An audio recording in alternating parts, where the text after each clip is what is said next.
बिस्मिल्लाहिर्रहमानिर्रहीम, अस्सलाम वालेकुम। आप देख रहे हैं सीधी बात बीनर सलीम के साथ। फैक्ट ये है कि इमरान खान साहब का बुरा वक्त चल रहा है और ये जो बुरा वक्त है इसके अंदर किसी और का कोई कसूर नहीं है, सिर्फ और सिर्फ इमरान खान साहब खुद इसके ज़िम्मेदार हैं। सियासी चाल जो उन्होंने 9 मई को चली वो इतने बुरे तरीके से उन पर उल्टी पड़ी कि उसके नतीजे के अंदर पाकिस्तान तहरीक इंसाफ के लोग उनको छोड़ छोड़ के जा रहे हैं। सिर्फ पीटीआई के लोग ही नहीं बल्कि वो लोग भी जो कि इमरान खान साहब के बहुत करीब समझे और माने जाते थे वो भी इमरान खान साहब को छोड़ छोड़ कर जा रहे हैं। इस वक्त जब मैं आपसे मुखातिब हूँ तो लगभग 100 के करीब ऐसे लोग हैं जो कि इमरान खान साहब के करीबी थे जो उनको छोड़ करके चले गए हैं। उन्होंने पाकिस्तान तहरीक इंसाफ को, इमरान खान साहब को खैरबाद कह दिया है, खुदा हाफिज कह दिया है। ये जो 100 का फिगर है ये मिलता जुलता लगता है, वो इसलिए क्योंकि ये वही फिगर है जो 2018 के इंतखाबात से पहले नवाज शरीफ यानी PMLN से लिया गया था। 2018 के इलेक्शन से पहले जब नवाज शरीफ साहब को जेल में डाला गया तो उससे पहले मरहला यही था कि PMLN से बंदे तोड़े गए थे। वो बंदे भी लगभग 100 के करीब थे और टूट करके सबसे ज़्यादा पाकिस्तान तहरीक इंसाफ में उन लोगों ने शमूलियत इख्तियार की और जो रह गए वो उन्होंने इंडिपेंडेंट कैंडिडेट के हैसियत से, आज़ाद उम्मीदवार की हैसियत से इंतखाब लड़ा था, लेकिन नंबर 100 ही था। अब एक टारगेट तो अचीव हो गया है। सियासी पंडितों को माने तो अब लेवल प्लेइंग फील्ड कर देनी है और लेवल प्लेइंग फील्ड तभी लेवल होगी जब नवाज शरीफ की तरह इमरान खान साहब को भी जेल भेजा जाएगा और डिस्क्वालीफाई यानी नाअहल किया जाएगा। दूसरी तरफ अगर मैं नवाज शरीफ साहब की बात करूं तो उनके अच्छे वक्त का आगाज़ हुआ चाहता है। वो इसलिए क्योंकि हुकूमत ने एक कानून पास किया है और उस कानून के तहत नवाज शरीफ साहब हों, जहांगीर खान तरीन साहब हों या ऐसे सिमिलर केसेस रखने वाले लोग, वो हजरात, वो सियासतदान जिनको एक अज खुद नोटिस यानी सू मोटो के ज़रिए उनकी सियासत को हमेशा के लिए ख़त्म किया गया था, ताहयात नाअहली का सामना करना पड़ा था। अब उस कानून के हवाले से एक तरमीम हुई है और वो तरमीम ये हुई है कि इस कानून की तरमीम के बाद नवाज शरीफ, जहांगीर खान तरीन समेत इन जैसे लोग अब सू मोटो के हवाले से नजर सानी कर सकते हैं, जिसका आम जबान में अगर आपको मतलब समझाऊं तो ये जो इनकी लाइफ टाइम डिस्क्वालिफिकेशन है इसको चैलेंज कर सकते हैं। अब उसका भी तरीका है, उसको चैलेंज करने का ये तरीका है कि जुमे को, यानी ये जो अभी जुमा गुजरा, जो वीकेंड था, उस पर यह कानून इम्प्लीमेंट नाफिजुल अमल हो चुका है और इसका जो टाइम बाउंड है वो है 60 दिन, 60 डेज। 60 डेज के हिसाब से 17 या 18 जुलाई से पहले नवाज शरीफ और जहांगीर खान तरीन साहब और इस तरह के सिमिलर केसेस रखने वाले जो विक्टिम्स हैं वो अपनी ताहयात नाअहली को चैलेंज कर सकते हैं। एक तरफ जहां नवाज शरीफ के लिए अच्छे वक्त का आगाज़ है, वहीं पर क्योंकि लेवल प्लेइंग फील्ड करनी है तो क्या आने वाले वक्त के अंदर इमरान खान साहब भी जेल जाएंगे और उससे एक कदम आगे बढ़ते हुए उनको भी लाइफ टाइम डिस्क्वालिफिकेशन का सामना करना पड़ेगा। यही जानने के लिए आज के पैनलिस्ट को हमने मदू किया है। मुझे ज्वाइन कर रहे हैं जी वेरी ऑनरेबल शौकत पराचा साहब, इंडिपेंडेंट एनालिस्ट हैं, एंकर पर्सन है। अस्सलाम वालेकुम, खुश आमदीद। मुझे ज्वाइन कर रहे हैं वेरी ऑनरेबल जी हसन मुर्तज़ा साहब, रहनुमा है पाकिस्तान पीपल्स पार्टी के। अस्सलाम वालेकुम, खुश आमदीद। मुझे ज्वाइन कर रहे हैं जी वेरी ऑनरेबल राना एहसान अफजल खान साहब, गवर्नमेंट बेंचेस से हैं, PMLN को रिप्रेजेंट कर रहे हैं। अस्सलाम वालेकुम, खुश आमदीद। Last but never the least माहिर कानून है, क्योंकि हमें कानूनी राय भी चाहिए आज के शो के अंदर, जस्टिस रिटायर्ड इबादुर रहमान साहब हमें ज्वाइन करेंगे, उनका भी बहुत बहुत शुक्रिया। मैं आगाज़ शौकत पराचा साहब आपसे करना चाहती हूँ। ये कितनी बड़ी पेशरफ्त आपको लग रही है कि कानून है जो कि ऑफ कोर्स इम्प्लीमेंट भी हो जाता है, ना सिर्फ अप्रूव होता है बल्कि इम्प्लीमेंट हो जाता है और उसके बारे में मीडिया पर और कोई बड़ी सी कोई ह्यू एंड क्राई उसके बारे में नहीं होती। वो तो जब सुप्रीम कोर्ट के अंदर अटॉर्नी जनरल साहब इस बारे में बात करते हैं तो शायद हम सभी को तभी पता चलता है कि अच्छा ए कम पै गया जे। ये कितनी बड़ी पेशरफ्त है सर। बहुत शुक्रिया और सब मुअज़्ज़ज़ दीगर मेहमानों को भी मेरी तरफ से सलाम। मैं शायद डॉक्टर मोहम्मद हनीफ साहब को इतने गौर से नहीं सुना करता जब वो मौसम की फ़ोरकास्ट बता रहे होते हैं, लेकिन जिस तरह आने वाले हालात की फ़ोरकास्ट आपने बताई मुझे ज़्यादा तवज्जो से सुनना पड़ी। और इसी तरह की एक फ़ोरकास्ट मैंने साबिक़ सदर आसिफ अली ज़रदारी साहब की ज़बानी भी सुनी थी, जो उन्होंने नेशनल असम्बली में उस वक्त के स्पीकर जनाब असद कैसर साहब को एड्रेस करते हुए कही थी। तो वो फोरकास्ट तो बिल्कुल पूरी की पूरी हो गई कि नैब में पेशियां भी हमने देख ली, अपने ज़ोर से गिरता हुआ भी हमने देख ली एक हुकूमत को, और जो ट्रेनिंग जिसका उस वक्त आसिफ अली ज़रदारी साहब ने जिक्र किया था कि जितने आए हुए हैं इनकी हमने ट्रेनिंग भी करना है, और 9 मई को हमने देखा कि इनकी कोई ट्रेनिंग नहीं थी पार्लियामेंट्री अफेयर चलाने में, जमहूरी रवैयों के हवाले से और किस तरह से रिस्पेक्ट दी जाती है अपने गादियों और शहीदों को, हमें वो कुछ नज़र नहीं आया। तो फोरकास्ट वो तो पूरी हुई थी। अब मैं आपकी फोरकास्ट की तरफ आता हूँ। ये जो बिल पास हुआ, सिमिलर एक प्रोसीजर एंड प्रैक्टिसेस बिल आया था जिसको सुप्रीम कोर्ट ने स्टे दिया हुआ है उसको, और उसमें भी रिव्यू के हवाले से बात थी। उसमें जो सुप्रीम कोर्ट के रूल्स को रिव्यू करने का जो अख्तियार था वो 1980 वाले जो फेक से रूल थे उनको अमेंड करके तकरीबन सिमिलर प्रोविज़न दी गई थी। लेकिन चूंकि वो मामला पब्लिक हुआ तो स्टे आ गया था। ये जो चुप करके आपने बताया है ना, ये सारा डिफाइन करता है कि ये कैसे हुआ होगा, कैसे कंसीव हुआ होगा। राना साहब वज़ीर आज़म के मामले खसूसी हैं, शायद इनको भी पता नहीं होगा। शाह साहब तो खैर माशाल्लाह शाह साहब हैं, शायद उनको पता हो, क्योंकि जो ये पॉलिटिकल ऑर्डर जो चल रहा है ये तो जनाब आसिफ अली जरदारी साहब इस पॉलिटिकल ऑर्डर को आगे चला रहे हैं। तो मैं समझता हूँ जो ज़्यादतियाँ हुई, देखें ज़्यादती तो हुई ना, 2014 से लेकर अभी 2022 तक ज़्यादतियाँ हुई। मैं किसी इंडिविजुअल के बारे में नहीं कहना चाह रहा, मैं कहना चाह रहा हूँ इस मुल्क के साथ बड़ी ज़्यादती हुई। देखे ना, उठो पाकिस्तानियों, खड़े हो जाओ, चलो आज उधर खड़े हो जाओ, अड्डा प्लाट गिराव कर लो, इस्लामाबाद को टेक ओवर कर लो, चलो जनाब हम जुलूस निकाल कर वो शाहराह बंद कर देते हैं, हम वो बंद कर देते हैं। एक ऐसा हिजान अंगेज़ी थी इस मुल्क में, एक ऐसा तूफ़ान हर वक्त था इस मुल्क में। हम यहाँ रहने वाले, हम तो शायद हमारे लिए ये नॉर्मल नाम बन गया था, लेकिन जो दुनिया हमारे साथ हमें देख रही थी या हमारे साथ बिजनेस कर रही थी या बिजनेस करना चाह रही थी, वो यकीनन यही सोचते थे कि पता नहीं कल पाकिस्तान में कुछ हो जाए, परसों पाकिस्तान का कुछ हो जाए। तो अभी जो थोड़ा सा आपको एक खामोशी नज़र आ रही है, मैं नहीं समझता कि दिस इज़ लल बिफोर एनी अदर स्टॉर्म। अब मैं समझता हूँ कि चीज़ें स्मूथ होने की तरफ जाएंगी। तो जो इंसाफ़ी नाइंसाफ़ी इस मुल्क के साथ हुई थी, व्हाट्सएप पे वो जो एक कमेटी बन रही थी, बेंच बना करता था, सारा कुछ, कम अज़ कम उससे मैंने एक चीज़, सिर्फ 30 सेकंड, ये जो आपने कहा कि इमरान खान भी जेल जाएंगे, इधर जाएंगे, मेरा ज़ाती ख्याल नहीं है। अभी तो रिलीफ का मौसम है, अब तो सबको रिलीफ मिल रहा है। अगर मादी की गलती हम उसको ठीक करने जा रहे हैं तो नई गलती फिर करने की ज़रूरत नहीं है, मैं ये कहना चाह रहा हूँ। ठीक है, जस्टिस रिटायर्ड जवादुर रहमान साहब हमारे साथ मौजूद हैं। इससे पहले कि मैं बाकी मेंबर्स के पास जाऊं, मेरे ख्याल से पराजा साहब हम उनको भी सुन लेते हैं ताकि मजीद लीगल क्लैरिटी तो हमें मिल जाए। जस्टिस साहब बहुत बहुत शुक्रिया ज्वाइन करने के लिए। सर, ये जो कानून पास हुआ है, आरिफ अलवी साहब ने भी बड़े आराम से हुकूमत के साथ बैठ करके इसको कंपाइल कर लिया, नाफिजुल अमल मतलब इम्प्लीमेंट ये हो चुका है, 60 डेज़ का पीरियड है। सर फर्स्ट थिंग फर्स्ट, पहले तो जितने मेरे पैनलिस्ट हैं और देखने वाले भी, उनको ये ज़रा क्लैरिटी दें कि इस कानून का जो अमल है वो माजी के केसेस पर भी होगा, जैसे कि नवाज शरीफ साहब और जहांगीर खान तरीन साहब भी इससे रिलीफ ले सकते हैं, अपनी ताहयात ना अहली चैलेंज कर सकते हैं? जी बिल्कुल ऐसा ही है जी। आज जो अटॉर्नी जनरल ऑफ पाकिस्तान ने सुप्रीम कोर्ट में supreme court review judgment and order act 2023 के बारे में ये डिस्क्लोज किया है कि ये गजट नोटिफिकेशन भी आज 29/5 को उसका होंगे, 29 मई को, और सदर ने 26 मई को दस्तखत कर दिए थे। ये इस बार मैं समझता हूँ कि हुकूमत ने और पार्लियामेंट ने बड़ी महारत और बड़ी एहतियात के साथ अपने साबका तजर्बे के पेश नज़र ये बहुत एहतियात के साथ और सदर को बड़े खूबसूरती से मैनेज करके ये कानून पास कराया है। क्योंकि जो प्रैक्टिस एंड प्रोसीजर लॉ था वो सदर की मंजूरी से पहले, कानून का दर्जा हासिल करने से पहले उसको सुप्रीम कोर्ट ने सस्पेंड कर दिया था।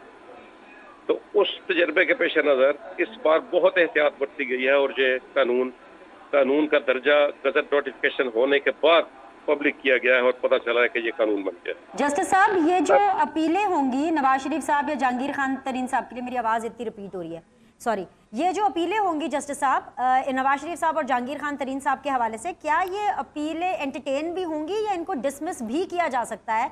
क्योंकि नॉट टू फॉरगेट, हुकूमत एक नैरेटिव, एक बयानिया अपने एक्सपीरियंस के ऊपर लेकर के चल रही है और उसका यही बयानिया है कि भाई चीफ जस्टिस ऑफ पाकिस्तान अपनी मर्जी का बेंच बनाते हैं और फिर अपनी मर्जी के फैसले उसमें कर लेते हैं। तो इसका फ्यूचर क्या हो सकता है इन अपील्स का? मौजूदगी में जिसको रिट्रोस्पेक्टिव इफेक्ट दिया गया है, जितने साबका फैसले हो चुके हैं 184(3) के तहत जो सुओ मोटो जुरिसडिक्शन एक्सरसाइज की गई थी सुप्रीम कोर्ट की जानिब से, उसमें तमाम मुतासरा फ्रीकैन को ये इख्तियार दे दिया गया है कि वो आज से 60 दिन के अंदर अंदर उन साबका फैसलों को भी चैलेंज कर सकेंगे और उनकी रिव्यू पिटीशन अपील के तौर पर सुनी जाएगी। अब मैं ये गुजारिश कर दूं कि रिव्यू पिटीशन को अपील के तौर पर सुना जाना जी, रिव्यू जो ऑर्डर 47 सीपीसी का है या ऑर्डर 26 जो सुप्रीम कोर्ट रूल्स 1980 का है, उसके तहत रिव्यू का स्कोप बहुत लिमिटेड था और only on the basis of error floating on the face of record वो रिव्यू एंटरटेन हो सकता था, ये उस पर बात हो सकती थी। लेकिन अब जब ये कहा गया है कि इस रिव्यू को अपील के तौर पर सुना जाएगा और एक लार्जर बेंच सुनेगा जो मेन हेयरिंग के सुनने वाले जजेस थे उनसे ज्यादा तादाद का बेंच होगा, तो इसका मतलब यह है कि वो सारा मैटर रीओपन होगा ऑन मेरिट। अपील के तौर पर सुने जाने का मतलब यह है, तो उनको बिल्कुल वो जो मुतासरा फ्रीकैन हैं उनमें नवाज शरीफ भी शामिल हैं, जहांगीर तरीन भी शामिल हैं, जिनको वैसे बड़ी आपने क्लैरिटी दिया। आई एम सो ग्लैड कि आज आप आए भी शो के अंदर, बहुत बहुत शुक्रिया, हमें क्लैरिटी मिल गई। राना एहसान अफजल खान साहब, ये तो नवाज शरीफ साहब के लिए तो अच्छी खबर है, लेकिन सर मेरा सवाल आपसे कुछ और है। मैं आपसे पूछना चाहती हूँ कि क्या आपको इस कानून के बारे में पता था, और अगर आपको पता था तो मुझे तो आप ये बताइए कि आपने आरिफ अलवी साहब को राम कैसे किया, या उनको डॉज कैसे किया, या फिर आरिफ अलवी साहब ने जो सदर पाकिस्तान है उन्होंने अपने पीटीआई के चेयरमैन इमरान खान साहब को डॉज कर दिया, ये कैसे हुआ?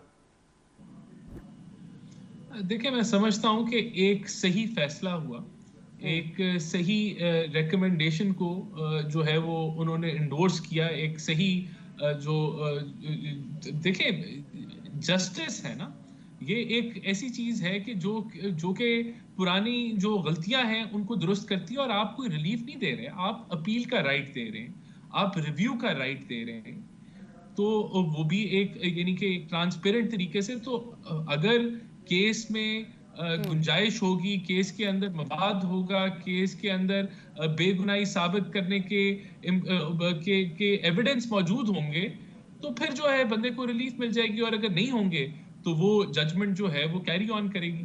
तो मैं समझता हूं कि ये कोई ऐसी चीज नहीं है कि जिसके अंदर आप कहें कि एक किसी को फेवर मिल गया। मैं समझता हूं ये तो एक इंसाफ को आप और बेहतर कर रहे हैं, आप ट्रांसपेरेंट कर रहे हैं। तो इस चीज के ऊपर सदर साहब अगर एग्री कर गए तो मैं समझता हूं फॉर वंस उन्होंने सदर का रोल अदा किया है, और एक पीटीआई कारकुन का रोल नहीं अदा किया जो वो करते जा रहे थे। और इसकी वजह मैं ये समझता हूं कि जो माहौल अब बन चुका है उसके अंदर जो आप देख रहे हैं कि जिस तरीके से लोग 9 मई के अमल को जो है वो रद्द कर रहे हैं, तो ये मैं समझता हूँ शायद उसका असर उन्होंने ले लिया हो।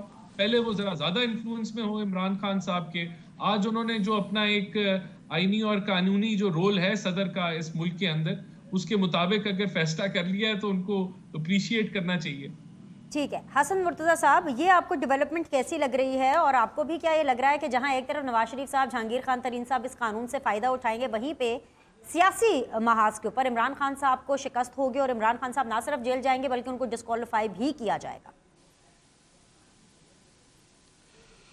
बहुत शुक्रिया जी। देखिए, जहाँ तक ताल्लुक़ है अभी जो बात हो रही थी एक नए कानून की और कानून साजी के हवाले से, तो ये चीज़ें जो इंसाफ के रास्ते में हायल रुकावटें दूर करती हैं, मैं समझता हूँ इस किस्म की तो लेजिस्लेशन जो है वो होनी चाहिए और लोगों को इंसाफ मिलना चाहिए।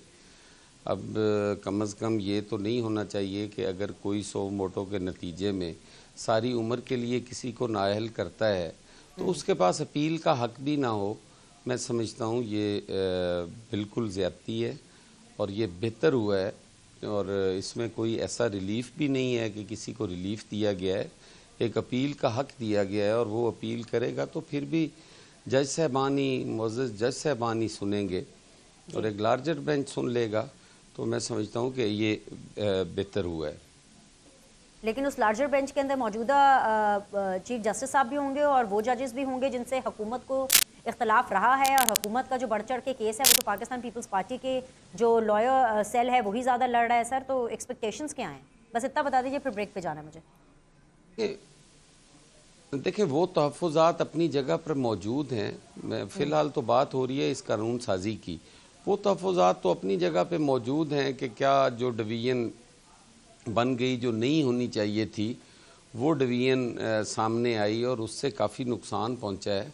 वो चीज़ सेपरेट है, वो तो वक्त के साथ साथ इंशाअल्लाह ताला उसमें भी बेहतरी आती जाएगी और हमारे तमाम इदारे मजबूत होंगे। ठीक है, मुझे छोटा सा ब्रेक लेना है। ब्रेक के बाद वापस आएंगे तो इमरान खान साहब का पाकिस्तान तहरीक इंसाफ का प्रोपेगेंडा और उसके ऊपर हुकूमत की जो काउंटर पॉलिसी है उसके ऊपर बात करेंगे।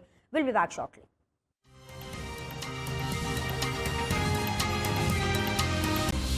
बिस्मिल्लाहिर्रहमानिर्रहीम, अस्सलाम वालेकुम। ब्रेक के बाद आप लोग को खुशामदीद कहते हैं। आप देख रहे हैं सीधी बात बीनर सलीम के साथ। शौकत पराची साहब, वंस अगेन आपसे आगाज़ करना चाहूँगी ताकि एक ज़रा तज्जिया ले लें, फिर तो ऑब्वियसली पॉलिटिकल पार्टीज़ ने तो अपनी अपनी बात करनी है। सर, इमरान खान साहब एक नैरेटिव बनाते हैं और मेरे ख्याल से ये पहली दफ़ा हो रहा है इन रीसेंट टाइम्स कि इमरान खान साहब का जो नैरेटिव है उसके ऊपर काउंटर जो हुकूमत का है वो पूरा खरा उतरा है। यानी कि जैसे कि उन्होंने नैरेटिव बनाया, पहले वो सिर्फ मर्द हजरात के बारे में कहा करते थे जिनको अरेस्ट किया जाता था कि उनके साथ जिनसी तशद्दुद हो रहा है।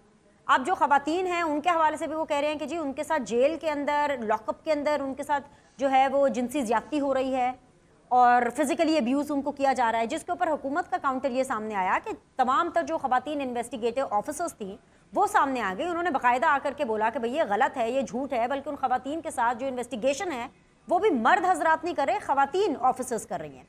तो सर, आपको लग रहा है कि हुकूमत जो है वो इस तरह के प्रोपेगेंडे से आगे फर्दर भी निपट पाएगी? मैं थोड़ा सा पिछले इशू पे बात करना चाह रहा हूँ जी सर, थोड़ी देर के लिए जी। क्योंकि ये 14 अप्रैल को शिदा फातिमा ख्वाजा साहिबा ने प्राइवेट बिल के तौर पर मूव किया था, वो रिव्यू जजमेंट वाला जो बिल है, और उसको 5 मई को सेनेट ने उसकी अप्रूवल दी और 26 मई को सदर ने उसकी रेटिफाई यानी एसेंट दे दी। तो कोई ऐसा खामोशी से चुप करके छुप के हुकूमत ने नहीं ये बिल मंजूर करवाया था। कौमी असम्बली में मंजूर हुआ, सेनेट में जहाँ पीटीआई के सेनेटर्स हैं वहाँ उनकी मौजूदगी में मंजूर हुआ और फिर सदर ममलिकत ने उसको एसेंट दे दी। मैं सदर ममलिकत की एसेंट जो है वो भी अगर हम समझें खामोशी से आई है जैसे आपने कहा और किसी हद तक दुरुस्त लगता है, तो इट मीन्स कि फिर कहीं ना कहीं कोई ब्रॉडर अंडरस्टैंडिंग मौजूद है कि हाँ इस चीज़ की ज़रूरत थी और ये करना चाहिए, क्योंकि 60 डेज़ के अंदर अंदर अब अपील देनी है। और सिर्फ ये हम क्यों स्पेसिफाई करें कि मियाँ नवाज शरीफ या जहांगीर खान तरीन को ही फ़ायदा हो रहा है। नुसला टावर का भी तो 184(3) के अंडर था ना, जो मुतासरीन जिनको अभी तक उन्होंने पैसे दिए थे उनको पैसे नहीं मिले, उनको घर उनके बने हुए थे टूट गए। तो ये सारी चीज़ें होंगी। अब जो नैरेटिव की आप बात कर रही हैं, हमारे मुल्क में एब्यूज़ जो है वो कोई मेरे लिए कोई नई बात नहीं है। हर पाकिस्तानी समझता है कि पुलिस के हत्थे चढ़ के या जेल में जाकर वहाँ पर क्या होता है, लेकिन अच्छा है जिनके नाम पे एनकैश करना चाहते हैं कोई ख़ास हजरात, वो लोग सामने आ रहे हैं और वो बता रहे हैं कि नहीं ऐसी कोई बात नहीं है। मलिका बुखारी साहिबा तो और बात कर रही थी, उन्होंने कहा कि C क्लास मिली है हम तो, और वो जो अगर पार्लियामेंटेरियन के लिए A या B है तो उनको भी मिलना चाहिए। इस हद तक तो मैं उनकी बात से इत्तफाक करता हूँ। दूसरा, जो खान साहब पहले हर बंदे के बारे में कहते थे ख़ास अल्फाज, वो अब सारों के साथ तो ऐसा नहीं हुआ। मसलन डॉक्टर शहबाज गिल या किसी और के साथ ऐसा हुआ, लेकिन बाकी भी उनके अली जैदी साहब गए, इमरान इस्माइल साहब गए, जेल में रहे 2-2 4-4 दिन। गो के ये जेलों में रहने वाले नहीं थे।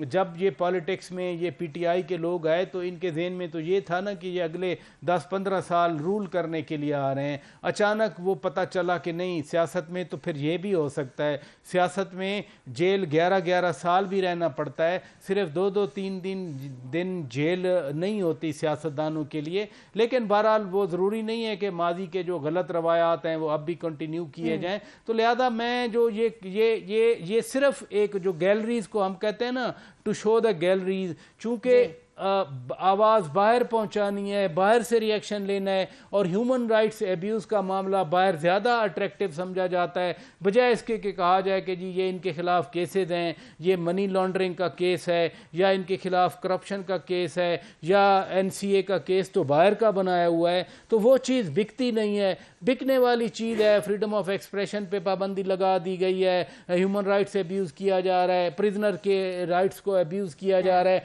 बाकी गारंटी कोई नहीं दे सकता पाकिस्तान के कॉन्टेक्स्ट में, यानी जेलों में क्या होता है या थानों में क्या होता है, या जैसे PTI के अपनी हुकूमत में साहिवाल में पुलिस ने क्या किया था मासूम बच्चों के सामने, उनको पेरेंट्स को मार दिया और दे आर स्कॉट फ्री। यहाँ उसामा सत्ती इस्लामाबाद में मार दिया था, और बहुत सारे इस तरह के केसेस होते हैं। तो जो एक्सेसिव एब्यूज ऑफ पावर है वो हमारे मुल्क में कोई वो उसको कोई डिनाई नहीं कर सकता। ये भी नहीं है कि हर वक्त हो रहा है, वो भी इंसिडेंट्स हो जाते हैं, लेकिन चूंकि जिन विक्टिम्स का कहा जा रहा है कि वो आए हैं, वो विक्टिम्स तो इसको डिनाई कर रहे हैं। सिंपैथी ताकि जरा इंटरनेशनल लेवल की मिल जाए, इस वजह से जो है इमरान खान साहब इस तरह की चीज कर रहे हैं। लेकिन हसन मुर्तजा साहब, आपको अजीब नहीं लगता? क्योंकि एक ज़माने में क्या, खैर अभी जब कोई बात होती है, ये जैसे 9 मई के भी वाक़यात हुए, तो उसके ऊपर एक जनरल जो परसेप्शन था लोगों का वो यही था कि भाई क्या हो गया अगर एक दिन के लिए इमरान खान साहब जेल चले गए, सियासतदानों को तो जेल जाना ही पड़ता है। वो jail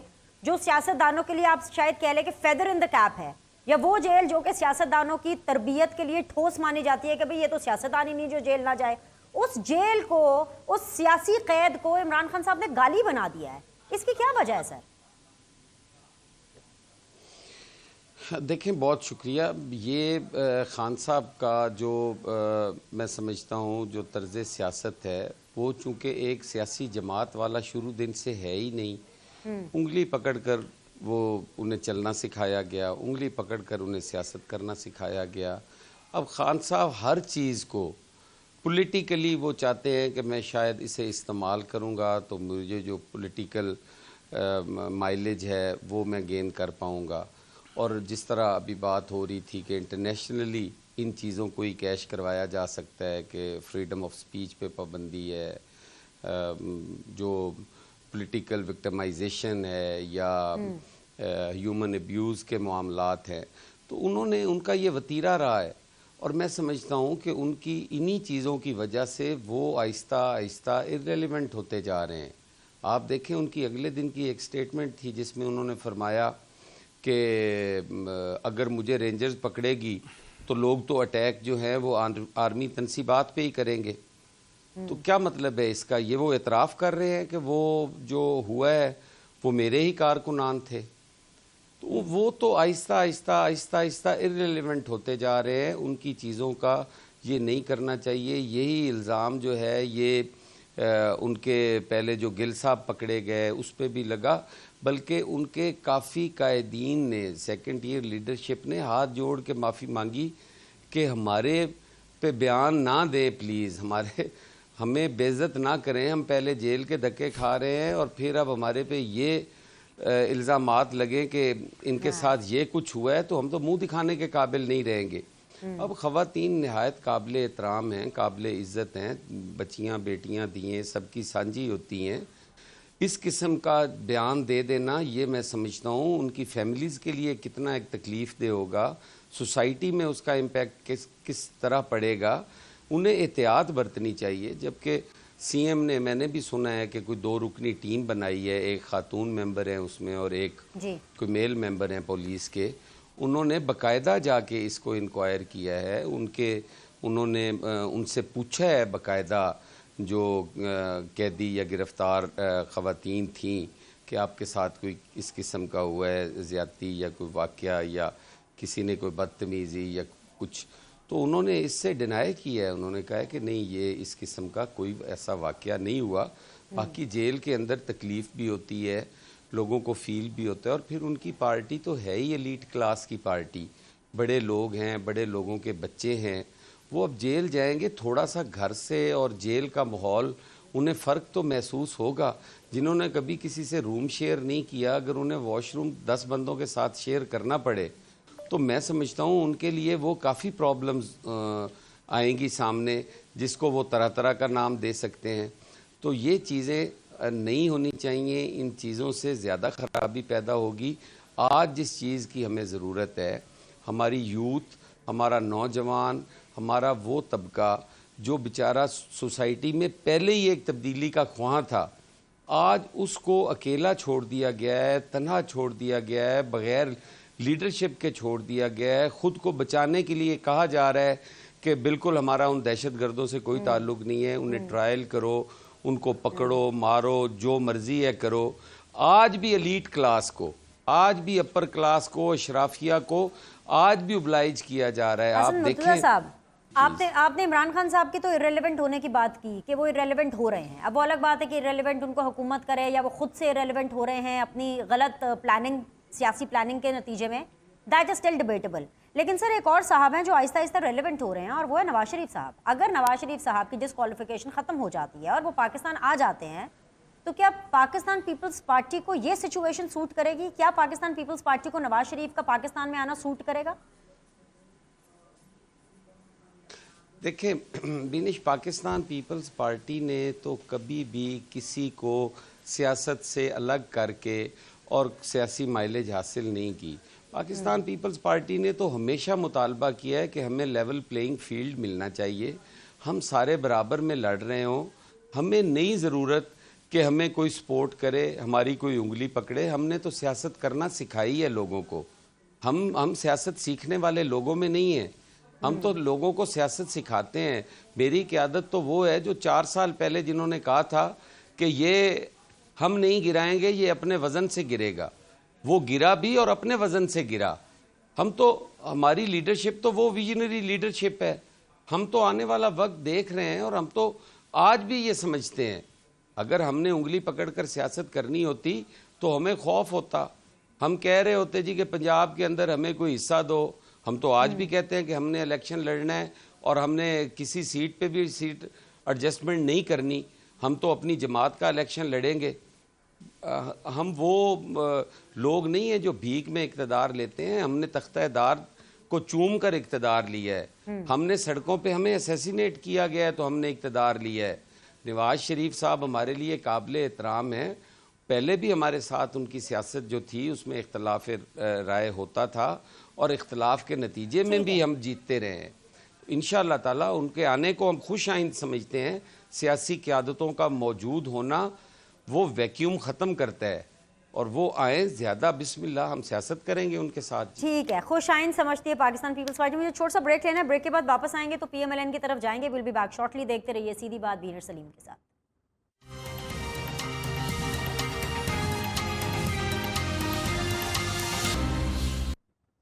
welcome back ji. Final round of discussion. Rana Ehsan साहब, थोड़ी सी कंफ्यूजन हो गई है, जैसे हम ये डिस्कशन ही कर रहे हैं।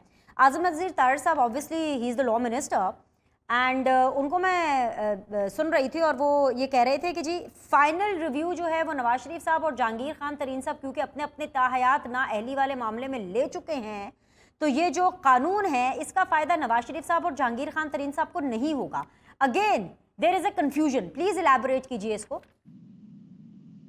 ये देखें, मेरे ख्याल से फ़ायदा तो देखें, ये फ़ायदा तो एक राइट है, ये तो राइट क्रिएट कर रहा है कि जो रिव्यू है वो मानी खेज होना चाहिए।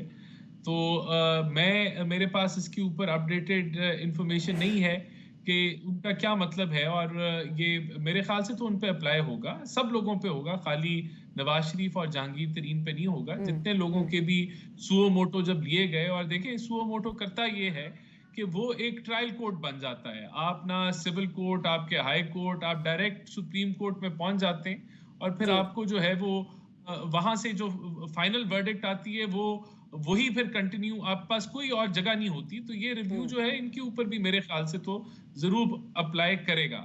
अगर आप सिर्फ एक इजाजत दें, जो लास्ट टॉपिक चल रहा था उस पर मैं अगर कमेंट कर दूं। जी जी करें सर, आप लास्ट टॉपिक पे कमेंट कर लें, फिर मैं अगला टॉपिक आपके साथ स्टार्ट कर लेती हूँ। जी कीजिए।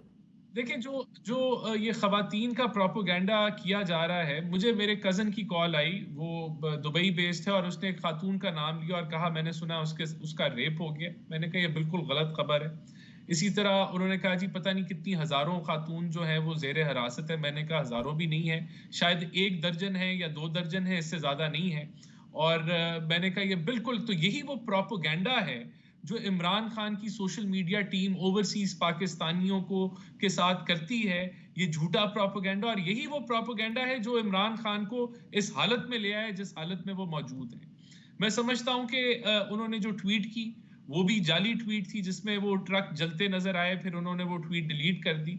तो मैं समझता हूं ये इमरान खान साहब का ये वतीरा है कि वो झूठ के ऊपर प्रोपेगेंडा करते हैं, जहन साजी करते हैं उस प्रोपेगेंडा के जरिए, और उस जहन साजी का नतीजा 9 मई इस बुनियाद पे ये जो खवातीन के ऊपर प्रोपेगेंडा वो कर रहे हैं उसके हकायक बयान करें कि वो झूठ है, आलमी साजिश पे माफी मांगे, 9 मई की असल वजह कौम को बताएं कि वो उन्होंने जिस तर्ज पे सियासत की है उससे क्या नुकसान पहुंचा है। इन चीजों की रिस्पॉन्सिबिलिटी लें तो आगे बढ़ सकते हैं। ये नहीं हो सकता कि आप हर वक्त हर मौके पे गंदी सियासत करें, झूठ के ऊपर सियासत करें, अपने हरीफों के ऊपर गलत इल्जामात लगाएं और लोगों के दिलों में नफरत डालें और कहें कि मैं बातचीत करना चाहता हूं। तो ये मैं समझता हूं ये कोई बातचीत नहीं होगी, फिर नहीं आप आगे बढ़ सकते। ओके पराचा साहब, वेरी वेरी शॉर्टली प्लीज मुझे बताइएगा, मुज़ाकरात के अंदर पोटेंशियल है, हो रहे हैं मुज़ाकरात?